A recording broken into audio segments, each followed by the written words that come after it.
Amazing. I think it's great. That's what I love about Canada. That's a harder question for me because I don't think I have a feeling about that. I think that we have a great place for people to live and grow and survive, and do well. I mean, we're all immigrants at some point, whether we were brought here because we chose to be here or we were brought here against our wills, we were still brought here. And so I think it's just a great continuation of the Canadian story. As a First Nations person, I welcome them. I welcome them because obviously that's the path the Creator has chosen for them, is to immigrate to Canada and to live freely here and peacefully. We are richer as a community and culture and neighborhood for them. Their thoughts and jobs, their new way of thinking, their creative ways of thinking. It just adds, I think, to the tapestry of Canada. When the spine of identity is well established, it's possible to risk relating in depth to those who are different from ourselves. When the spine of identity is weak, then everything is a threat.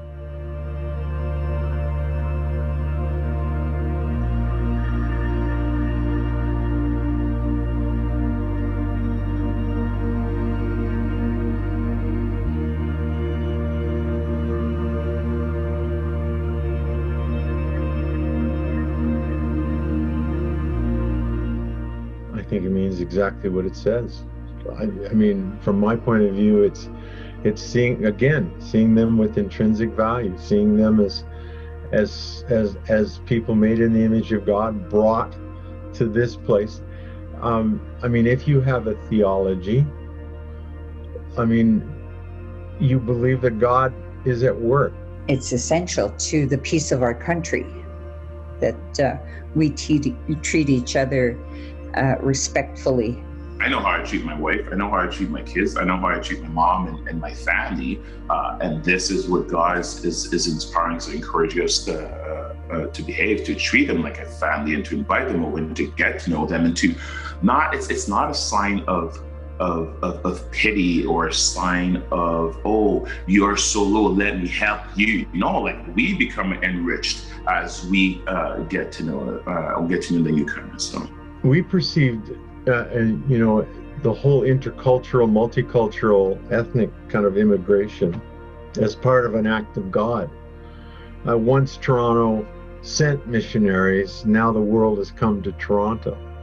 And as a part of that, then you have to see them in a different way. And we use the word diaspora because there's this sense that there's an intent that God is scattering peoples all over the world. And I think so to not be inviting is to be walking away from the mission of God, as far as I'm from Missio Dei.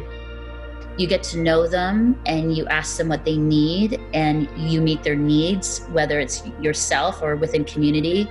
You introduce them to your friends, you help them get jobs, you help them learn English, you champion for them, you advocate for them.